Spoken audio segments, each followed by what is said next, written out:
Hello YouTube. Today we're going to read chapter 2 of the novel Took by Mary Downing Hahn. It's a ghost story. So if you haven't seen chapter 1, go check out the video that I did a few days ago. So now I'm going to read.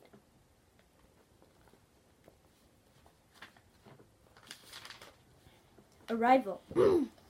The old woman stands on the hilltop at the edge of the woods, well hidden from the farmhouse below, just as she did before. But now it's a dark, cold night, lit by the moon. All around her, bushes and branches rattle in the wind that carries autumn's breath. But she isn't cold. She leans on her staff and peers towards the road. "They're coming," she calls to her companion. He snorts and continues snuffling about in a dead leaf for good things to eat. Headlights bounce down the driveway. A big car stops by the house. Even in the dark, a person can see that it's a ramshackle wreck of a place, ready to topple with the first strong wind that comes its way. The car door opens and the interior lights come on. She sees the girl, just the one she needs. The child gets out, clutching a dolly. The woman sniffs fear. The girl is scared of the dark in the old house. She doesn't want to live here. Well, she won't live here long, will she? The girl's name is blown by the wind across the dark field and laid at the old woman's feet. Erica. Erica. She likes to draw the name out, especially the last syllable. Erica. Erica. The old woman whispers. The name glides lightly through the air. A rustle of black silk thread and winds itself into the girl's ear. She sees the girl tense and look around, move closer to her mother. "Yes," the old woman hisses. "You'll do." Erica. Erica. She does one of her little jigs and calls to her companion. "Time to go, dear. We'll see her soon. Don't you worry. She's the one. She's ours." As the family enters their new home, the old woman and her companion wrap themselves in darkness and make their way home. Chapter 2. While we waited on the porch, Dad finished an old-fashioned key out of his pocket. With a lot of effort, he finally got to turn in the lock. Moonlight followed us inside and cast our shadows across the dusty floor. In front of us, stairs led to the second story. Mom flicked the switch, and the shadows fled. To the right was the living room, or maybe the parlor, empty now except for a fireplace. 3 tall windows with an old-fashioned wavy glass reflecting us standing in the hall, slightly distorted, like people in a funhouse. "Where's our furniture?" Erica asked. "It's coming tomorrow," Mom told her. "But where are we sleeping?" she asked, sounding a bit tearful. "Don't you remember?" Dad asked. "We brought our camping stuff. Sleeping bags, foam mats, pillows, blankets." "Can I sleep with Mommy?" "Of course you can." Mom put her arm around Erica and hugged her. I was getting pretty tired of Erica's clinging behavior. "What's wrong with you?" I whispered. "You never used to act like this. I never had to live in the woods before." She turned to Mom. "Are we going to eat wild berries?" "Of course not, sweetie," Dad said. "Whatever gave you that idea?" "That's what happens sometimes in stories." "Well, this isn't a story, Erica," Mom said. Dad got an ancient gas stove going, and Mom heated a pot of water. When it boiled, she dumped in noodles and a heated jar of marinara sauce. We ate our first meal in the house, picnic style, in front of a fire. Erica snuggled beside Mom and shared her food with little Erica. The food stuck to the doll's face, and Erica tenderly wiped her clean with a napkin. Later, we crawled into our sleeping bags and watched what was left of the fire fall into ash. The lights were out, and the moon shone through the tall windows. I heard Erica whispering to the doll. "Sometimes during the night I woke up. I drank too much soda at dinner and now I needed the bathroom. I eased myself up out of my sleeping bag and got to my feet." Dad snored. Mom slept like a dead woman, and Erica murmured as if she were dreaming. I tiptoed across the floor and eased the front door open. It was easier to pee outside than find my way upstairs to the bathroom. The moonlight was brilliant and the stars were clustered thickly over my head, more than I ever seen in Fairfield. After I finished what I came out to do, I stood on the porch and gazed at the dark mass of woods bordering the fields. The night was cold, but as I turned to go inside, I was stopped by a sound in the darkness, a howl, which might have been the wind in the trees but was scarier. much scarier. I shivered and edged toward the door, but before I stepped inside, I looked back. Something moved at the edge of the woods. Its head gleamed in the moonlight as white as bone. I heard the howl again, louder this time, and stumbled backwards, slamming and bolting the door. "Daniel," Mom called sleepily. "What are you doing up in the middle of the night?" "I went outside to pee. Something in the woods howled.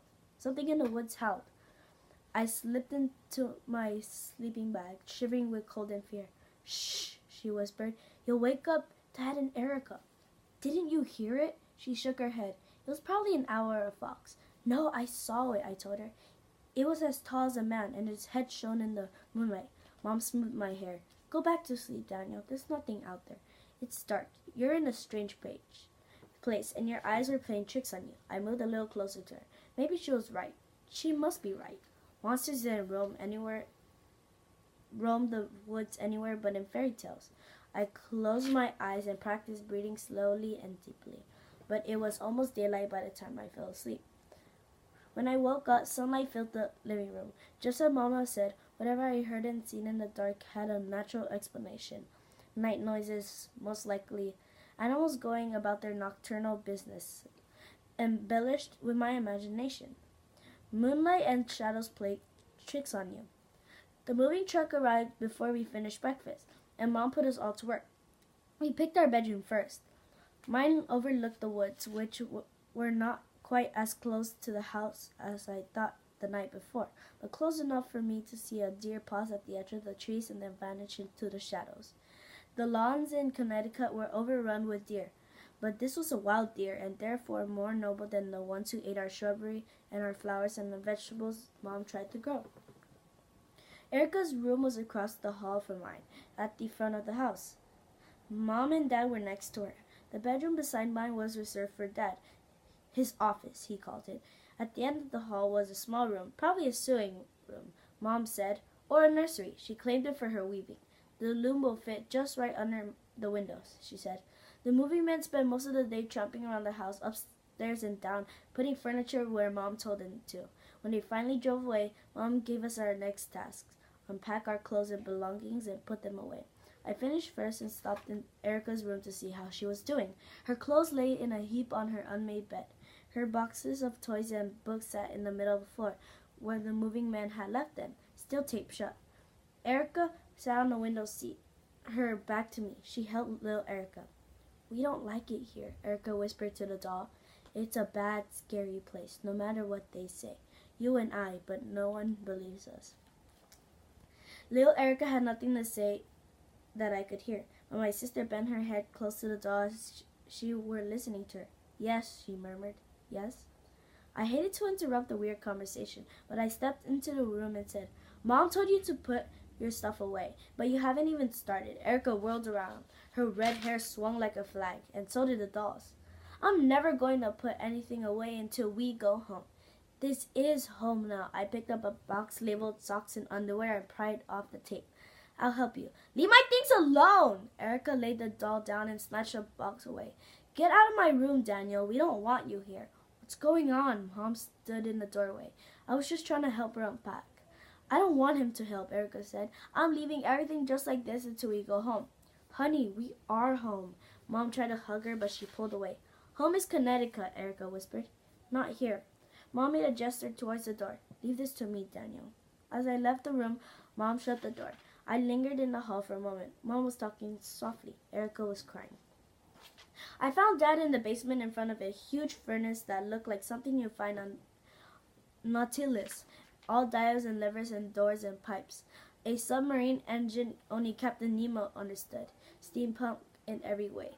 "Let me see," Dad mused. "It's September. Hopefully I'll have time to figure out how this monster works before we need it." I pictured a long, cold winter with the four of us huddled around the fireplace to keep warm. "Or maybe I can call someone from the oil company," Dad went on, "and he can explain it to me." We stood side by side and looked around the basement. It was dark and dank and musty. The ceiling was so low Dad could barely stand up straight. Pipes festooned with cobwebs hung even lower. The only light was a bare bulb hanging from a crossbeam. The floor was dirt, the walls stone. The damp air smelled as if it had been trapped down here since the house was built. Once I established myself as a photographer, Dad said, we'll fix his basement up, replace the furnace with something new that I can understand, put in some windows, maybe a sliding glass door.